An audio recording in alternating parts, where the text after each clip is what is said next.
Hello everyone, कैसे हो आप सब? आई होप बहुत अच्छे होंगे। एक बार फिर से वेलकम है मेरे टेरेस गार्डन में। मैं आ गई हूँ अपने गार्डन में अपने गार्डनिंग करने के लिए और अपने प्लांट्स को देखने के लिए। और जानते हो फ्रेंड्स, प्लांट्स लगाने के बाद काम बहुत ज़्यादा बढ़ जाता है क्योंकि उसकी केयर बहुत ज़्यादा करनी पड़ती है। ऐसा नहीं है कि आपने बस सीड लगा दिया उसके बाद आपका काम ख़त्म हो जाता है, ऐसा कुछ भी नहीं है। तो फ्रेंड्स, हर एक प्लांट्स को आपकी ज़रूरत है और उसकी देखभाल भी करनी पड़ती है। अब जैसे आप देख लीजिए, ये रसभरी का प्लांट्स है। अब इसको अगर मैं सपोर्ट नहीं दूंगी तो ये इसकी जो मतलब ब्रांचेज हैं वो इधर उधर जाएंगी और इसकी जो स्टेम है वो भी टूट जाएगी। तो सपोर्ट देना बहुत ज़रूरी है। जगह जगह से मैं बांध दे रही हूँ। इसी तरह मैं टमाटर को भी सपोर्ट दे रही हूँ। जैसे मुझे समझ में आ रहा है, जैसे ये स्टिक मैंने रखी है तो उसी के सहारे मैं कर दे रही हूँ। देखिए, ये जामुन की स्टिक है, तो मतलब इस तरह के ना स्टिक मैं रख लेती हूँ। अब प्लांट्स को सपोर्ट देने के लिए बड़ा ही काम आता है। तो टमाटर को भी सपोर्ट देना बहुत ज़रूरी है, तो मैं उसको भी दे रही हूँ। और इधर के टमाटर में फ्रूटिंग भी स्टार्ट हो गई है फ्रेंड्स।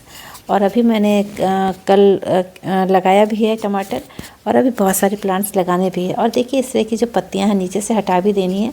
तो लगाने के बाद बहुत ज़्यादा काम बढ़ भी जाता है। और ठंडियों में तो इतनी ज़्यादा घास भी निकल आती है गमलों में, और इतने छोटे छोटे घास होते हैं, उसको निकालना भी बहुत ही मुश्किल हो जाता है। देखिए, जैसा कि इस ट्रे में मैंने गाजर लगाया है, गाजर से ज़्यादा तो घास ही दिख रहा है। और बताइए, इस घास को निकालने में कितना समय लगेगा? तो फ्रेंड्स, गार्डन में बहुत ज़्यादा समय देना पड़ता है। जब भी समय मिलता है मैं अपने टेरेस पे आ जाती हूँ और थोड़े थोड़े काम करके नीचे चली जाती हूँ। एक साथ तो पॉसिबल नहीं होता है। तो देखिए, बहुत तरह की इसमें घास है और सरसों वगैरह भी निकली हुई है, तो मैं यूज़ कर लूँगी बथुआ सरसों, लेकिन घास तो हटाना ही पड़ेगा। और तो फ्रेंड्स, अभी भी आप बहुत सारी सब्जियां लगा सकते हो अपने गार्डन में। और देखिए, फ्रेंच बीन है, अभी भी आप फ्रेंच बीन लगा सकते हैं। इसमें भी कितनी सारी घास बथुआ सब निकली हुई है। तो मैं बथुआ को तो छोड़ दे रही हूँ, बाकी घास को तो निकाल दे रही हूँ। और इस बथुआ को मैं यूज़ कर लूँगी, थोड़ा सा बड़ा हो जाएगा तो।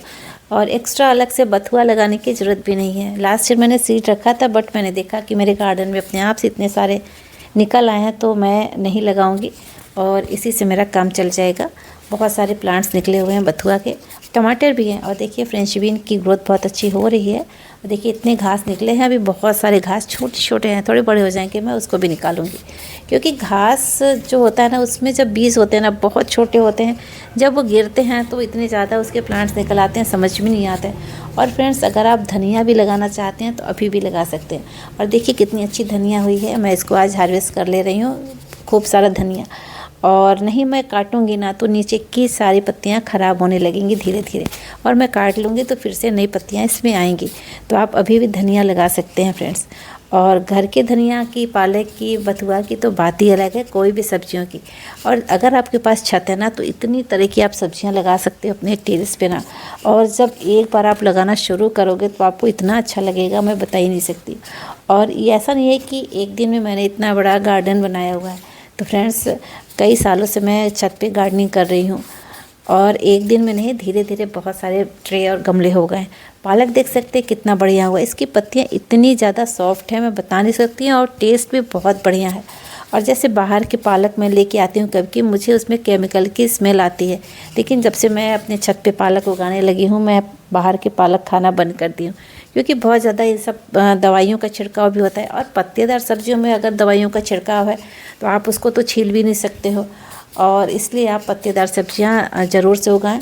अब भाई, अगर आलू है, प्याज है, उसको तो हम छील के यूज़ कर लेंगे और सब्जियों को, लेकिन धनिया, पालक, जो पत्तेदार सब्जियां, मेथी है, और इनको तो मैं नहीं छील सकती हूँ। तो इस पर भी अगर बहुत ज़्यादा केमिकल का यूज़ होता है तो हानिकारक ही है।